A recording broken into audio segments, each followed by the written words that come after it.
one of them has the ball, the other is running towards it, and I hear the words "oop it."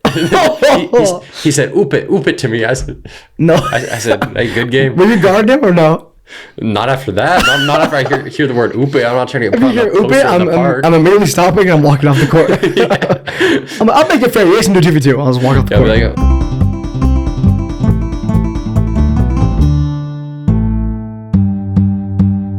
welcome back to episode 20 of the Harvesters podcast, and that's number 20, like the GOAT, Darren McFadden. that threw me off. But this it's a great episode this week. We talk about the NCAA championship today. We talk about the Raiders. We talk about John Morant. We talk about the coaching carousel that's going on with the Dolphins. Talk about Dave Gettleman. A lot of cool stuff going on. And we also got a lot of stuff coming out this week. We got some coming out Wednesday. It's really spicy, and y'all will love it a lot. So, Yeah, you thought the regular season was good? Hey, just wait, man. Wait for playoffs. We got some crazy stuff coming at you. And don't forget, it's basketball season. That's true. I think it's also hockey season. It's also hockey season. Baseball season's got to be coming up. Maybe we talk about hockey season in this one. Maybe there will be a baseball season. There's got to be, right? Maybe. There has to be, right? They wouldn't cancel another baseball season, would they? They wouldn't do it again, would they? They wouldn't. They've got to figure it out soon, right? Hey, they've got to figure it out soon, right? They can't be the whole time. All right, let's talk. Right, well, let's talk, boys. It's like when you're playing with like a little kid, like your little cousin or something, and they want to play Xbox with you, and you're like, "Oh, use this controller." Oh, it's not plugged in. Play, but it's not actually plugged in. That's what you're gonna do to me on the podcast. yeah. Like, once I unplug it, I'm just go. Oh, yeah, no, that was a really good take. Say it again. And I unplug it. Yeah, but we were talking on the podcast that you might be like low-key schizophrenic. But yeah, LeBron's on today, and I have to sit here and pretend while you like fake talk to LeBron for like an hour. No, I'm gonna just bring imaginary friends onto the podcast. My imaginary friend when I was younger, his name was Going Down. How does it make you feel?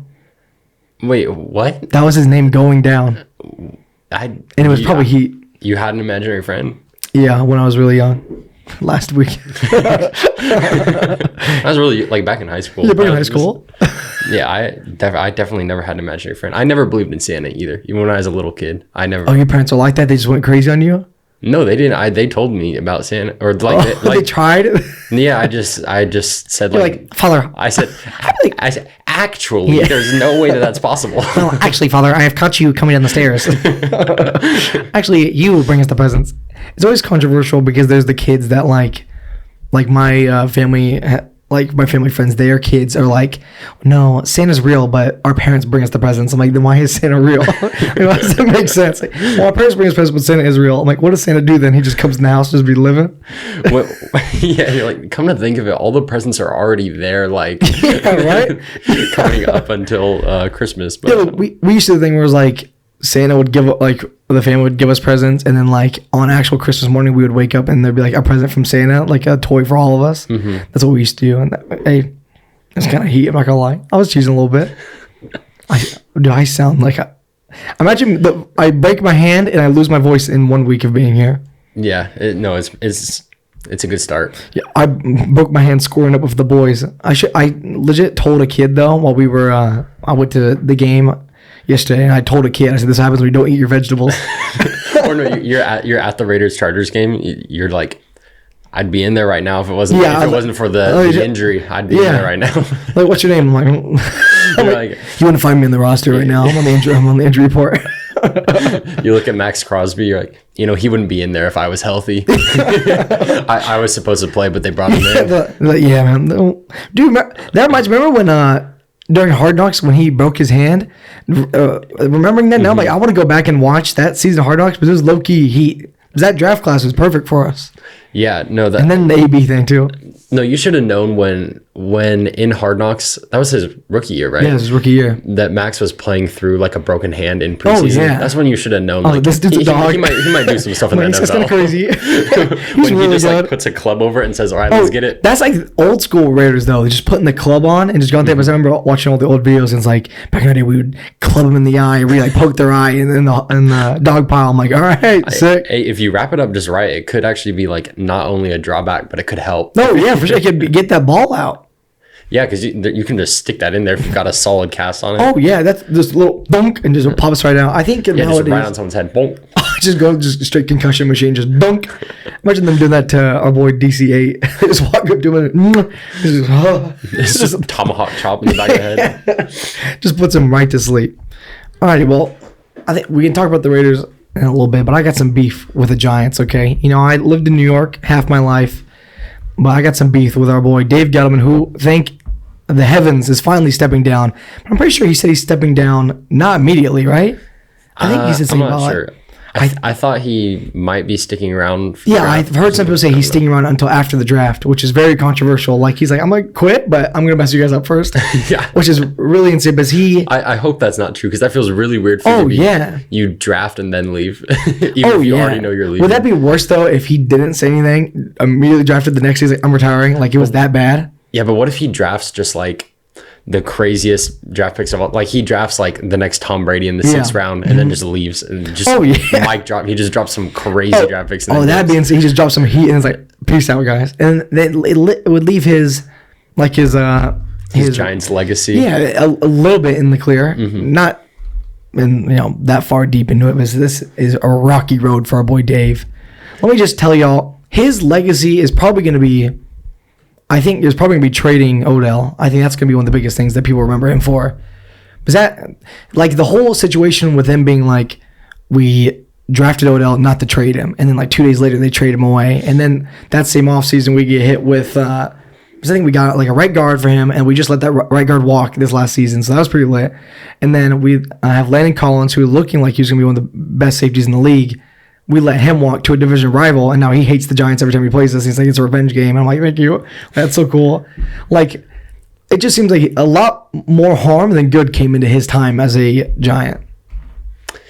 I also think that, I mean, obviously everybody's going to remember the recent stuff, especially, is what sticks in your head. And like the recent stuff is like the Giants that got 4 wins on the season and QB did QB sneaks on 3rd and 10. Yeah, 3rd and 10. Yeah, to get more room for the punter. That's so wild, dude. That's so dumb. That's gotta be one of the craziest plays of the season. Is it being 3rd and 10 and being like, all right, QB sneak, let's get it. The only thing that I can wrap my head around is that Joe Judge was originally a special teams coach. So that is the only reason I can be like, he actually believed that he was really focused on getting more room for the punter. Like that's still like, even if you're doing that, couldn't you hand it off up the middle? Just run the ball. I'd rather hand it off up the middle. Yeah, you have Saquon Barkley, right? It's kind of weird. Yeah, it makes no sense. And they tried the same formation the previous play and got 1 yard, so it was pretty lit. And they do like 2 QB sneaks in a row. 2 back-to-back. Yeah, it's the Giants have been sketchy. That means on 2nd down they were already just saying, so it was 2nd down. They're like, all right, let's get room to punt. Well, they were getting blown out too. So like in my mind, I'm like, oh, they're making room to punt because they don't want anything bad to happen. I'm like, dude, just throw it. If they get a pick 6 or something happens, it's too late already. You know what I'm saying? Like, what's the point? We're not fighting for a playoff spot here. That's one of those types of passes where you're like, oh, at least it was deep. Yeah, I'm like, one of those interceptions. I love those. Where like, oh, it's basically a punt. Those ones hurt my heart so much when like, guys, it was a punt. It was a punt. I'm like, dang, bro, all right. I'm like, sure, bro. Like, no, it was better. It was better. I'm like, we're saying that his arm can get farther than the leg can. All right, cool. We didn't need that down. Yeah, but so the other first round picks he had, we had Daniel Jones, we have Kadarius Toney in the latest one, we have Dexter Lawrence, and we have DeAndre Baker. DeAndre Baker not on the team anymore. Daniel Jones looks like maybe he shows some light of being good, but also I think it leads the league in fumbles, which is controversial. Which people say, is it a blessing or is it a curse? But they say he doesn't feel the pressure, so he's just standing there cheesing the ball. You know what I'm saying? What's coming at him. Okay, that's an interesting take. Like, he'll stay in the pocket. He doesn't feel the pressure, but it's a fumble every time. To be like, oh, well, at least he doesn't have awareness. Yeah. So, at least you can't see him coming. I'm like, cool. That's true. I mean, you'll never feel the pressure if you just like don't know it's there. And then you're just on the ground. Next thing you know. And then he gets up and he does a little like smile, walks on the field, and like. He's like, okay. He's like a little dog. I'm like, okay. But also, I've got to believe that that's a thing. And I mean, I know that's been something that people have criticized him, Daniel Jones, for a couple years now. But I've got to believe that that's something that you can work on. Like, that feels like something that you can work on is fumbles. Oh, for sure. Like, there's drills you can do. Yeah. Just turn into Teddy 2 gloves, maybe, if it comes down to it. Just gripping the ball a little better. That's for sure got to be something you can work on. I get maybe like it's going to be his 3rd year in the league, like this next year. I get maybe he's still like young, but I feel like that's a very crippling problem to have, fumbling, you know what I'm saying? Yeah. Especially if you're not putting up that much productivity on the other side, right? If you're not really doing that much and you're fumbling, it's kind of like there's a lot of, like that con is pretty big. Yeah, well, and that's why I think it'll be interesting to see, because I wouldn't imagine the Giants go away from Daniel Jones anytime soon. Yeah. And I don't think they should, at least. I think they should build up some weapons around him and see what you can do, because he has shown a lot of promise and a lot of talent. His athletic ability is insane. Yeah, I mean, even you don't look at him and think like, oh, he's basically Lamar Jackson, but he is mobile. So. Yeah, and he, like last year, remember he had that game where he was faster than Lamar Jackson. I'm just Derek too. Remember Derek this season was one of the fastest players in the field. Remember that on his one run? Yeah. Well, and Daniel Jones did have that one really long one that he broke for a touchdown. Oh wait, did he break it for a touchdown? No, he tripped and ate him. that one hurt my heart. And Pat Mahomes flamed him for no reason yesterday or 2 days ago. Oh yeah, when was it Pat Mahomes that was saying that? Yeah, he was like, "There's no shot at Daniel Jones." I'm like, "Okay, thank you." If someone says that's not a shot at you, is that for sure a shot at you? Oh yeah, say no offense. No offense. No offense is the worst. No, if anybody ever starts a sentence with no offense, but then it's definitely something offensive. No offense, but I'm like, here we go. Yeah, as soon as that happens, like, oh, this is about to hurt my heart, low key. Yeah. Also, you're talking about Hard Knocks earlier. Yeah. That I was wondering, because right now is Hard Knocks season following the Colts. Oh yeah. Which for a while there was like, oh okay, the Colts are coming together. The season finale is going to be rough. Oh yeah, did you see what Jamal Agnew tweeted about that? Oh yeah, because somebody said something about the finale of the Colts was going to be. Jamal Agnew tweeted like this finale is going to be sad for y'all. Yeah, and then the guy tweeted like, it's the highlight of your season. Right, like this guy said, that's the highlight of your season beating us, and the guy said, your Snapchat's in your bio. You get no girls. I get where the anger's coming from. Yeah. The dude did not respond after that, bro. I couldn't either. He just got personal. But you don't expect, a lot of these guys don't expect the NFL players to respond like that, you know? No, if you're just some random guy. Yeah, you're just shooting your shot. There's no way you expect some dude to say you get no chicks. Oh, yeah, if I'm tweeting out something about like, wow, the final episode of Hard Knocks has got to be crazy. I'm not expecting to get flamed for not getting girls. Hey, bro, no, you guys suck. Like, that's the highlight of your season. Well, you get no chicks. Facts, bro. And dude, his boys are gonna hold that on him for the rest of his life now. You're always gonna be known as the dude who got flamed for having no girls. Oh yeah, just getting caught in the crossfire. Jamal Agnew too. I didn't know Jamal Agnew was like that out of nowhere. I guess he's got KD tendencies or something. Yeah.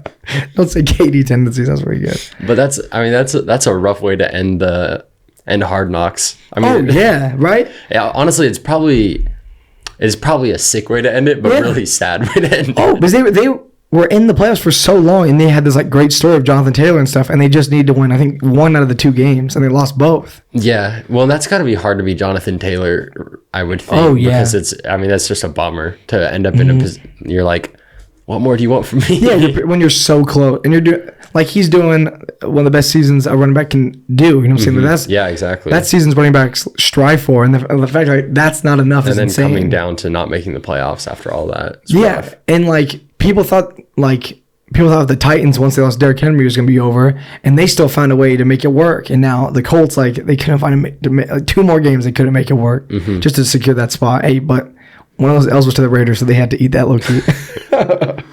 It's funny to me because, like, I think we were all rooting for the Jags because there's a scenario where the Raiders could get in before our game, right? Like we could get in the playoffs before the game started if the Jags won, if the Ravens won. But the Raiders won anyway, so they're in. So the Jags beat the Colts for no reason too. It's so funny to me. The Jags just beat them just to beat them.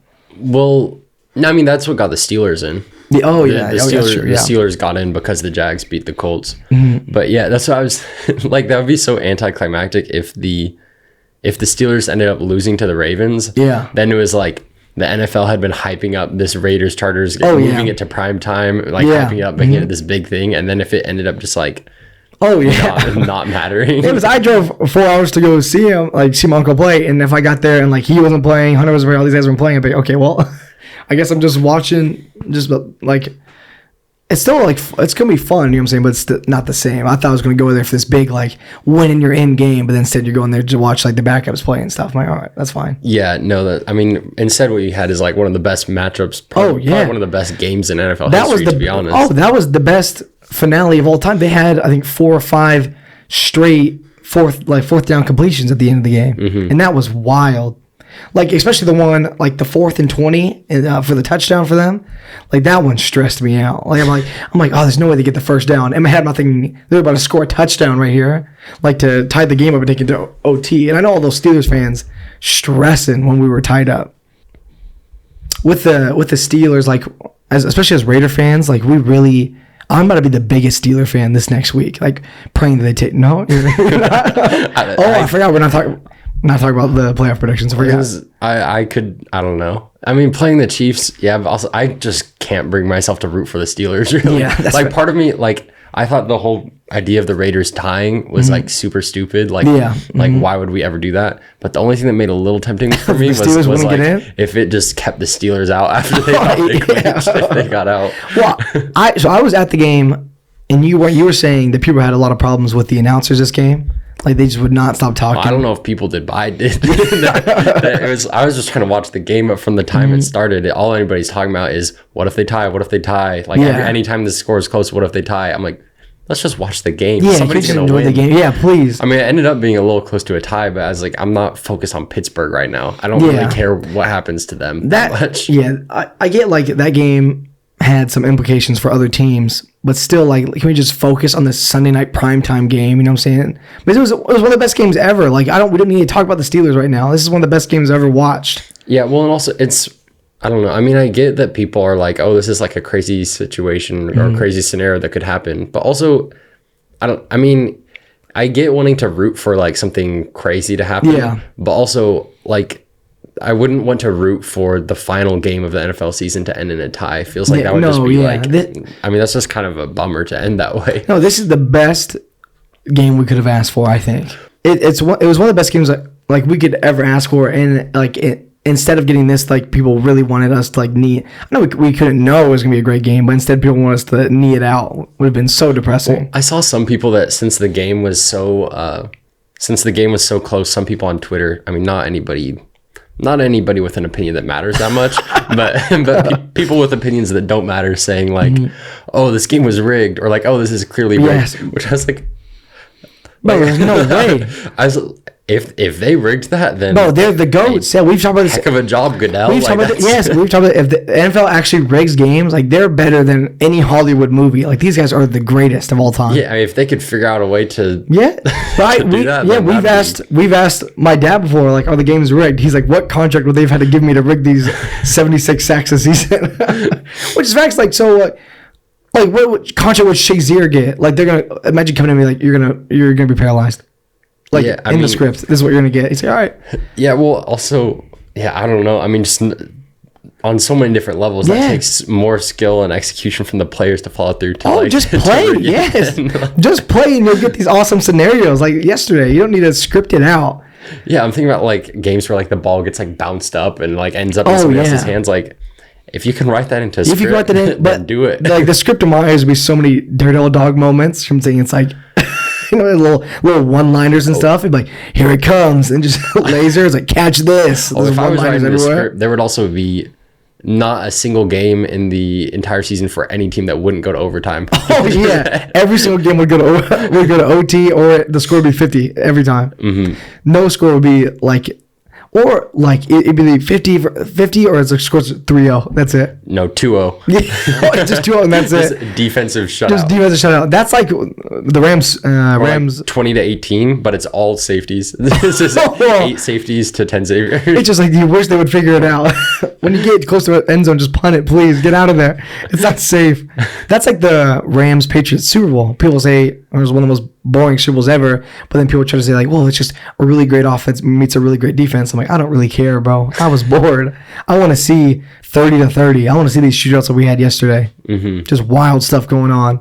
I want to see a 4th and 20. Yeah, well, and I think there's some types of, I think even like defensive, like games that are really defensive, there's also sometimes they can be much more exciting than others. Oh yeah. Where you can tell the difference if you're watching a game. Mm-hmm. There's a big difference between the defense playing really good versus the offense just like not just doing like if it's 3 and outs where they're just dropping the ball, passes, they're doing whatever, then it's like that's boring bad football to watch. But if it's like 3 and outs because Aaron Donald or like Max Crosby's in your backfield and getting like 3 sacks that game. Yeah. That's those are the more cool ones for sure. Like I would rather see like going down the field and then we get a big sack for like 10 yards rather than like incomplete punt. I'm like, or incomplete punt. I'm like, that's boring. Give me they're driving. Oh, Max Crosby in the backfield. Like, that's what I live for. The stadium was pumping because of it. Also, Lil Jon was there. And Derek said he locked eyes with him. He said he got more scared than actually playing the Chargers.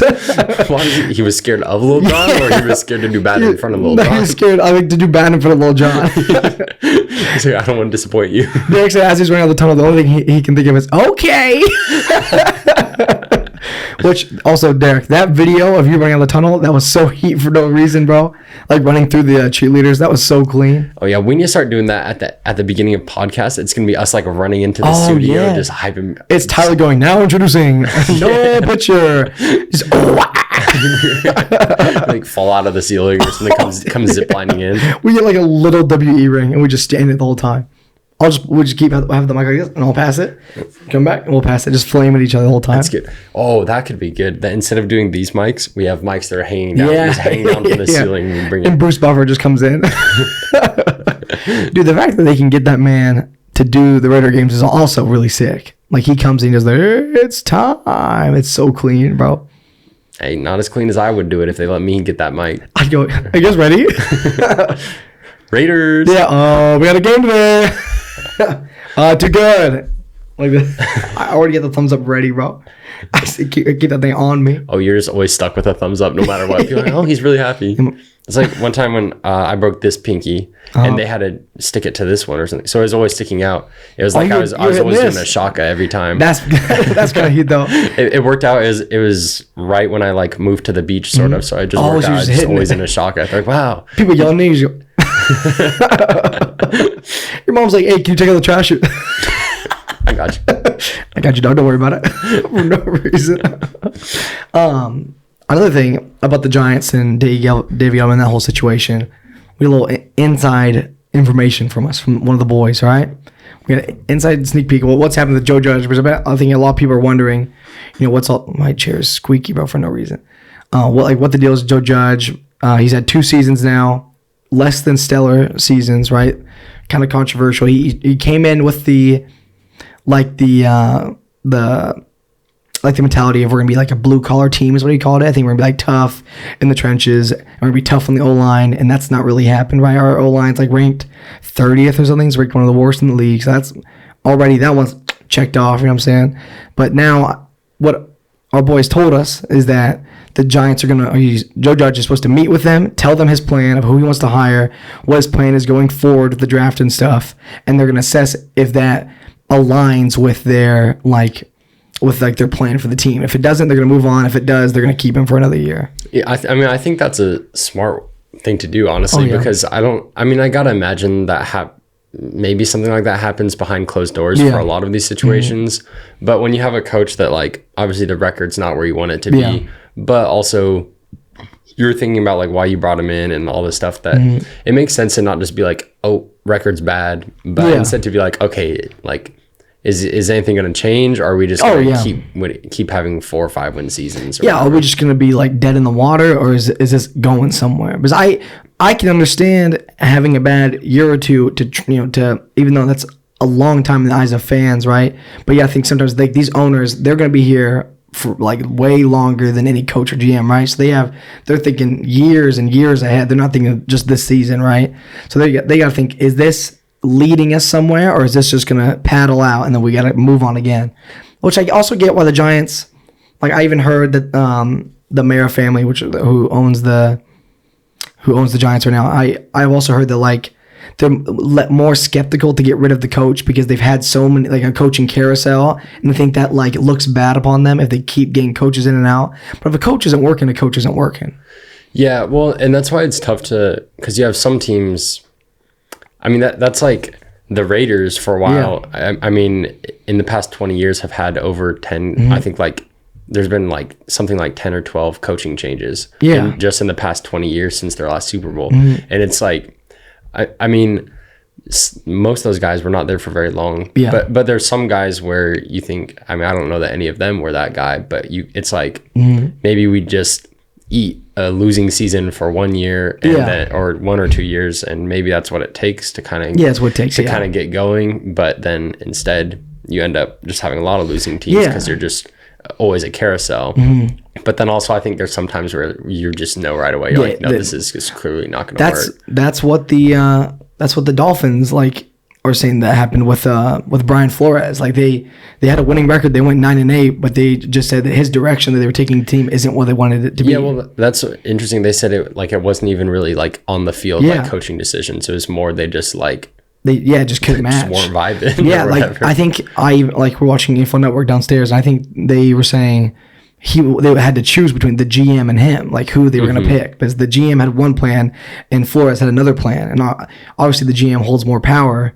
But like as the Dolphins, I'm like, we haven't been that good lately. I would see the 9-8 season as like we're getting somewhere, but I guess they have other ideas for what they want. Well, it's also weird when you have teams where it feels like it's tough to, I don't know. I mean, the Dolphins are a weird one to me because it feels like they just won't commit to stuff. Like they're not even committed to Tua. So how are they going to commit to for like 3 years we've heard tank for Tua, and then they give Tua, and now it's like, is Tua the guy? Well, I think it's like, I mean, at some point you need. I think Tua, like, I don't understand why they're not just giving Tua, like, give Tua the reins and see what happens. But like, instead you're like, when you express that, you're like, oh, I don't know, is Tua the guy? Oh, maybe if Deshaun Watson can play, we'll go for him or whatever. It's like at some point, it's the like everybody says 2 quarterbacks means you have no quarterbacks. Or whatever. But I think even just like when you have one quarterback and then you're telling him like, oh, you might not be our guy, then you've got like no quarterback. Yeah, you got no quarterback. If you don't trust him, and if you're like, if all this stuff's coming out, like even with the Niners when that stuff came out, where they said, I can't remember the Niners GM right now, but he accidentally liked the tweet of like trade Jimmy, and he said he accidentally liked it while he was in church. Like even as if Jimmy hearing that stuff, hearing all these rumors, the media people, like the media guys asking me in interviews, have you heard the trade rumors? Like that's tearing me from the team. Like that's being like, dude, like they don't want me here. Like all these rumors are coming out. Some of them have to be true, right? They can't all just be noise. Yeah, I mean, I think that's why like some people. I don't know. I think some players do a lot better job than others at that, because some players probably let that motivate them to where they're like, okay, I want to like now I'm playing with a chip on my shoulder. Yeah. I think that's what we see. Aaron Rodgers, obviously that's different. It wasn't that the Packers said, oh, we're going to trade you if you play bad or whatever. Yeah. It was a completely different scenario. But him disagreeing with his with Green Bay organization motivated him to have a really great season. I mean, he always has great seasons, but you see him motivate him like that. But then there's other players where it's like, you see if they don't have like the full faith and trust in the organization, then it's just like, I mean, it's easy to lose motivation in that way, because if your own people don't like you, then it's like, oh, this is a sucky situation to be in. Yeah, like we've seen like 3 different things. We've seen with Aaron Rodgers, like you said, where that kind of pissed him off, right? And then he wanted to show everybody. We've seen with Tua where that kind of like just kind of hurts him, right? And he's like feeling like his team doesn't even love him. And then we've seen of like Derek when they ask him about all these trade rumors and stuff, where he's just like, I don't even listen to him. I don't even care about him. Like we've seen 3 different ways of handling it and 3 different like scenarios where that leads. Yeah, but I think the difference with the Raiders is that Raiders fans talking about it. Yeah, that's true. That's a lot different when it's the organization. Because then there's always fans. No matter what, there's fans that have there's opinions about it. It doesn't matter who you are. Like there's gonna be fans that want you gone or don't like you. Yeah, but I don't even know that it's hurt. I think Tua, they just haven't like committed. Well, I don't know that they haven't committed, but like they just haven't let him play. Yeah. like you need to, if you want him to play well, then give him a full season where he's the one playing. Like honestly, like Trey Lance, his situation's sketchy, but he's in a better spot than Tua, because like Trey hasn't been thrown in for 3 games and then taken out and then thrown in another game, taken out. Tua's been, you're the starter, you're not the starter. You're the starter, you're not the starter. Just let the man cook a little bit. Just let him cook, because the Dolphins last year were taking that man out mid-drive. Remember that? It was mid-drive, and they swapped him out. Like, he had one bad throw, or one bad throw, one bad drive, and like, up in Fitzmagic's hand. Well, and that's when you're in a really weird situation where, no offense to no offense to Fitzpatrick, but but he obviously wasn't going to be the long-term future in Miami. And so it's like, what are you accomplishing when you have a losing season and like essentially you're just using this as a year to build up to for future years, but instead you're yanking him in order to try to hopefully win this one game. Like at what long-term cost? Like, and then say that plan worked and you make the playoffs, then what's your plan? Are you going to stick with one? Are you going to keep that same philosophy? Are you going to keep switching them out depending on how the game's going?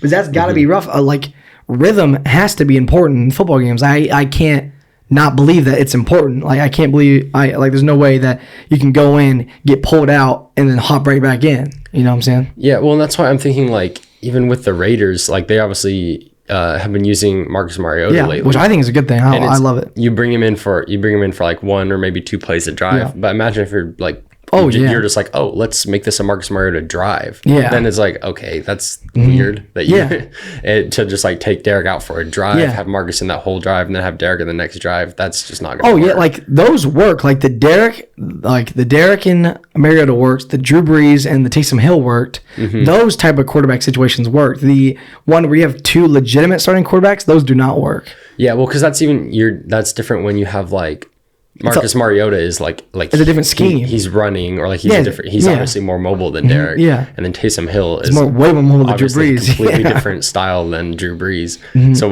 but you wouldn't bring in like, two pocket passers or whatever. It doesn't make sense. Yeah, well, I think along those same lines, I think it'll be really interesting to see in the playoffs whether do you think Trey Lance is going to see the ball much, or is it mostly just a Jimmy G show?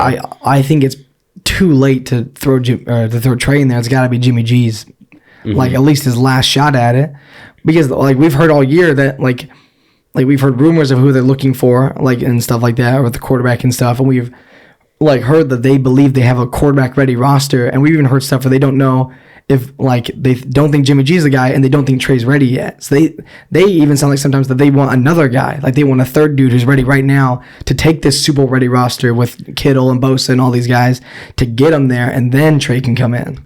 Yeah, well, that's what's weird is because a lot of the times it seems like you see like in Jacksonville you've got a great quarterback. In New York with the Jets you've got a great quarterback. That are really young, and you're hoping to maybe build up a roster around them.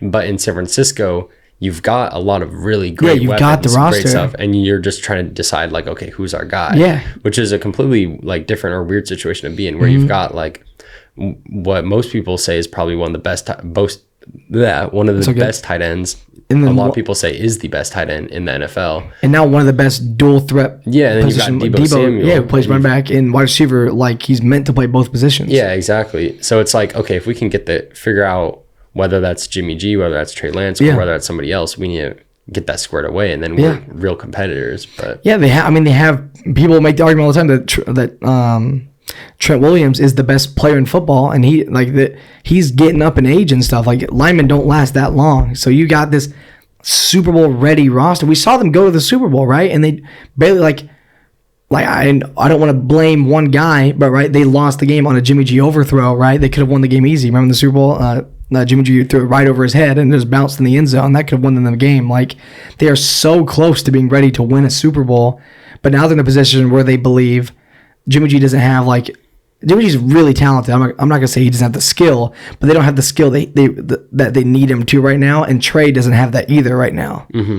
Yeah, well, I think even with that Super Bowl against the Chiefs that the 49ers made too, depending on what perspective you're coming from, I'm sure like some 49ers fans view it as Jimmy G took us to the Super Bowl. And then some are like, oh, we made it to the Super Bowl in spite of Jimmy G. Yeah, he's what made us ultimately not win it. So I mean, there's two sides to the coin. But, But and also you never know like grass is greener on the other side or not. Yeah, but you also, never know. I mean, Jimmy G has been I remember when he first was playing for people were like, oh, he could potentially replace Tom Brady. That was the plan originally for him. Yeah. So it's like, I mean, this isn't just some like, I don't know. I mean, like he's a good quarterback. So. And apparently he's a good guy. He's a good looking guy, Jimmy G. Oh, that's for sure. No, yeah, he's for sure. But like, you bring up the Patriots is perfect because that's why the whole situation went haywire, because they had Jimmy G and they had Tom Brady, and Tom Brady was like, I'm not going to let you have my backup right now. Like, I'm not going to let you replace me yet. I still have years left in me, which he's proven, right? He's already won. He might even go back again to the Super Bowl this year. So he's like, get this guy out of here. I'm ready to keep playing. And now Jimmy's there, and he's like, why is Trey here? And then Aaron Rodgers is there. He's like, why is Jordan Love here?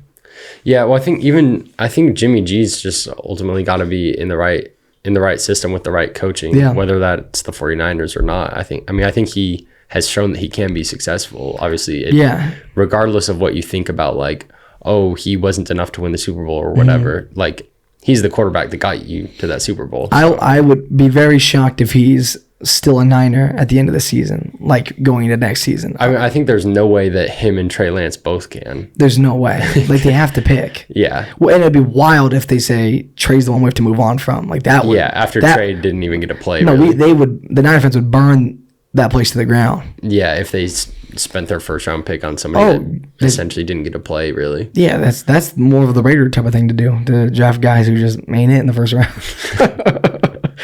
I mean, there's an open spot on the Saints roster probably, at quarterback, which Jimmy G could potentially fill. Like, there's gonna be. Yeah, I think it's really interesting to see what'll happen with quarterbacks this offseason, because there's a lot of.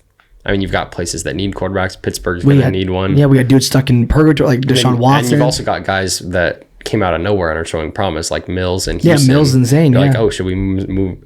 Either he's getting signed somewhere else, or he's going to. Dad was a little sad because he broke his rookie season passing record in the last game. Oh, really? Yeah, but then Dad said it took him 18 games to do it, so he was felt a little better. Because there's a little bit of an asterisk or whatever. Yeah, well, and then you've also even got Russell Wilson. People are talking about him maybe not being in Seattle next year, so. I don't know, lots of different revolving quarterbacks this offseason. What do you think is the better offseason, NBA or NFL? It's got to be NBA, right? In terms of, like, what's more exciting? Yeah, more exciting. I think NBA, because NFL, you don't... Well, one could make an argument that the Rams are one, but you don't really see super teams. Yeah, that's true. It's easier to fill a roster of 5 than it is 52 or whatever it is in the NFL. Yeah, 53.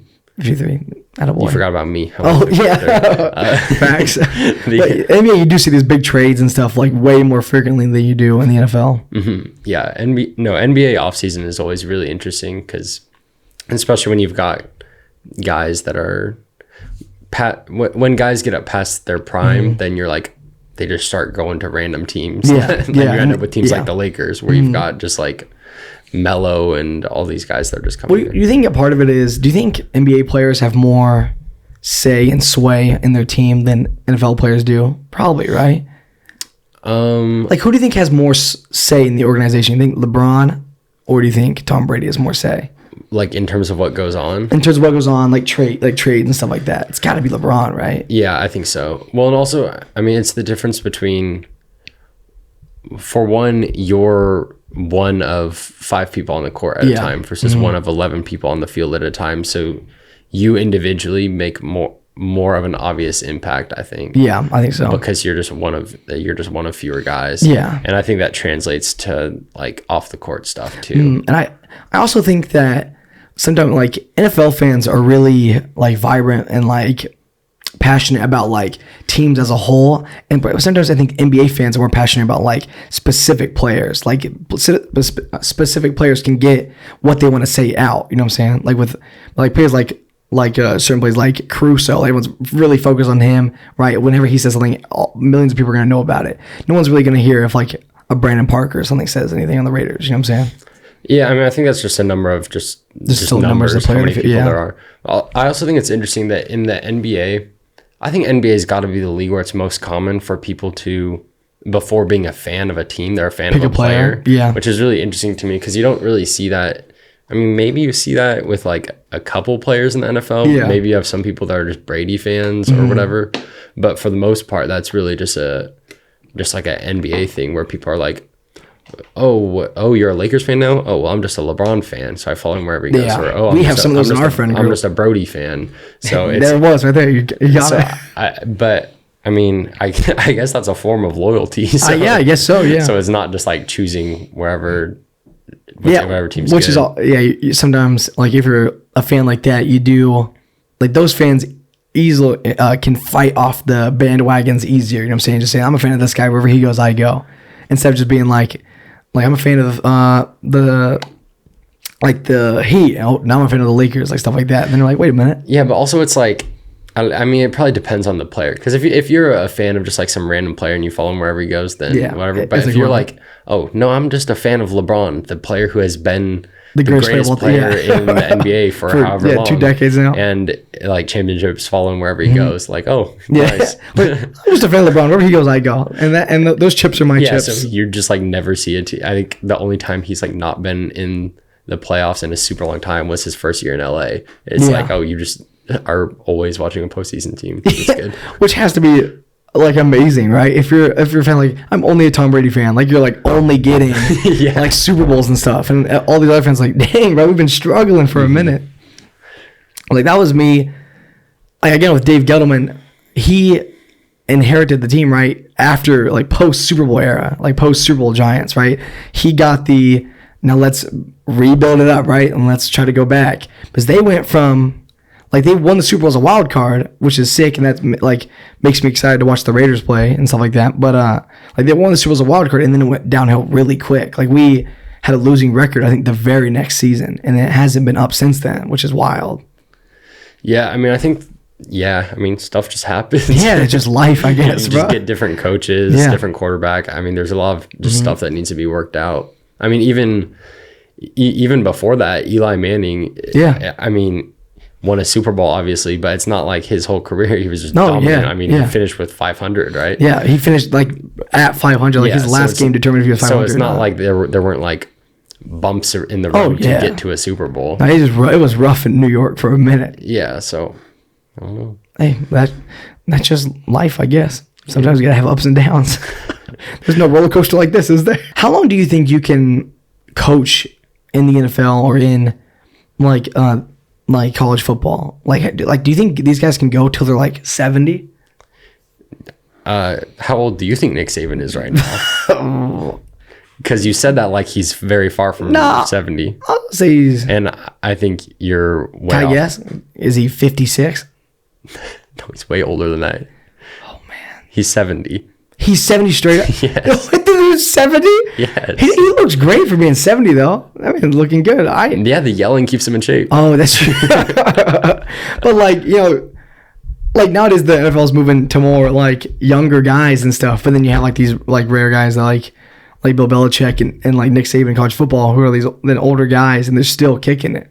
People thought the game was going to advance and move past them, but they've advanced with it. No, but I think the reason people tend to think that is because like Sean McVay has really creative play calling and approach, and part of that's maybe because he's young. But you also see, I mean, you can't be a successful, like it's not like Bill Belichick is not creative just because he's old. Like, you can still be I don't know. I mean, especially if you find a winning kind of not winning method, but like Nick Saban's thing has always been like how to not just be successful or like get successful, but stay successful and like stay dominant. And obviously he's been able to do that. Yeah. But it's crazy that like you can make this like school in Alabama, like where everybody wants to go to football, but then we talk about how the South like loves football, so it's a big part. And you don't need to be in Los Angeles, right, where there's beaches and stuff. You can be in Alabama and people are going to want to come and play for you. Like everyone who has hopes going to the NFL probably on their first mind is like, I want to go to Alabama, unless you grow up like Hunter, who grew up in Carolina and stuff like that, and they wanted to go play for their hometown team. Well, I mean, Clemson has been a great football team for a long time. Yeah. So you see certain, which I think that'll be interesting to see if that changes soon. Because for the past few years and a little while, it's been SEC, ACC schools are just dominant in college football. Not only is it just like only Power 5 schools, but it's like almost a Power 2. It's just like these these two conferences. Well, actually, that's not true. Ohio State and Michigan have been doing really well in the Big 12. but it'll be interesting to see like if the Pac-12 gets better and we see like California teams up there. But, I mean, USC with their head coach signing, like people like they might go back to the glory days, right? Where USC is like a dominant school. Yeah. Like in like Reggie Bush's time. Like that was wild to watch. Now at Fresno State, they're still goated. What's that? When I say that with tears in my eyes. They're as good as Alabama. We got I think they just said that Fresno's playing Michigan at Michigan, but they gave it 2024. Like they're going to Michigan, which is wild. And we might have to pull up to that game. I know it's 2 years away, but that game's going to be sick. It's going to be awful. It would be even more noteworthy if you said Michigan was pulling up to Fresno. Yeah, but none of these teams ever want to pull up to Fresno, and I understand. Like UCLA, no shot they're pulling up to Fresno. You know what I'm saying? Like, No. these schools aren't coming, bro. And do you know how much money Fresno probably gets? Well, maybe not. I don't know. You see these little schools that play against big schools. Oh, they get paid a lot? That's the reason why you see like these little schools that lose by 70 to Alabama. Sometimes they're making the Duffy off of it. Oh, if I'm making the Duffy, I'll get blown out. I don't care. It's like you're sending your boys over there to get slaughtered, but you're getting money for your program. Yeah, but that like the head of the football program is like, yes. He's like, good. Not gonna fire me, bro. I'm getting the Duffy. We're cheesing. I'm handing the school however $1 million, and we just take an L once a week. You know what I'm saying? Yeah, it's not hard. Let me fix my chair so it's not squeaking. No, it's still gonna squeak. Yeah. You gotta grab a different one or spray with WD-40 next time. Just real quick. We're not gonna talk about playoff predictions because we got stuff coming, right? I think this week. Yeah, I think on Wednesday we're hoping to drop. We're gonna go through each and every playoff matchup of this week and give our little predictions. And we're gonna go through hell for you boys. Yeah, it'll be a good one. You just wait, bro. It's gonna be wild. But as soon as I guess you could say there's gonna be some hot takes. Oh, that's really good. You can see some spicy stuff going on. Well, wait a minute. But I would say, like, we say it every week. The stuff the Raiders have gone through to now make it to the playoffs for the first time since 2016 is still amazing to me. I'm very proud of these boys for like fighting for this long. Mm-hmm. Yeah, I mean, out of all the Raiders seasons that they have obviously not made the playoffs, this year they've gone through a lot. Yeah, they've gone through so much. It's even crazy to me that like they went through all that and they got to the playoffs by themselves. They didn't need another team to get them in there. They went out there and they won the game they needed to win to put them in by themselves. Yeah, I mean, I think I mean, obviously you just, at the end of the day, you want to get into the playoffs, but for it to come down to winning you're in feels like that feels much more like where that season was headed. Yeah. And especially if you were to go back 4 or 5 weeks ago and tell Raiders fans like that we'd be in the playoffs. Just tell Raiders fans like, oh, you just need to win this one game and you're in. Yeah. Then, like they wouldn't be tripping that the Ravens didn't beat the Steelers. To be where we were at however long ago and then be like, oh, we just need to beat the Chargers that one time when we're in the playoffs. It's just amazing to me how hard they fought, and like having guys like Josh Jacobs who's doing amazing recently, right? Like he's running like how he used to run. You know, he's making people miss. He had like 11 missed tackles this game, which is more than his past 3 games combined. Like he's doing great. And it's hard because the Raiders really stick to the inside zone, like run left, run right. They don't really mix it up. But that draw they did for like 20 yards at the end of the game was kind of clean. I'm not gonna lie. And mixing it with Marcus, like getting Marcus more involved, that's great. Darren Waller back, that's great. Zay Jones, all these guys. Hunter, who just like Hunter broke the record right for receptions. I think Derek broke the passing record. Carlson broke the record for like most kicks. He's perfect, and y'all heard it all last night during the commentary. It sounds like, but he's perfect in Legion Stadium. Like these boys got some fight in them, and the defense is playing well. Mm-hmm. Will Compton had an assist on a fumble on special teams. You know, it's all going perfectly to plan. It's beautiful. I just start bawling my eyes out. Anything else to say? Drug test John Morant. Oh yes, bro. Check John Morant's sneakers for springs or something. that block it in that. He's been drinking Red Bull, growing wings. I don't know, something. Man's about ready to hop over the basket.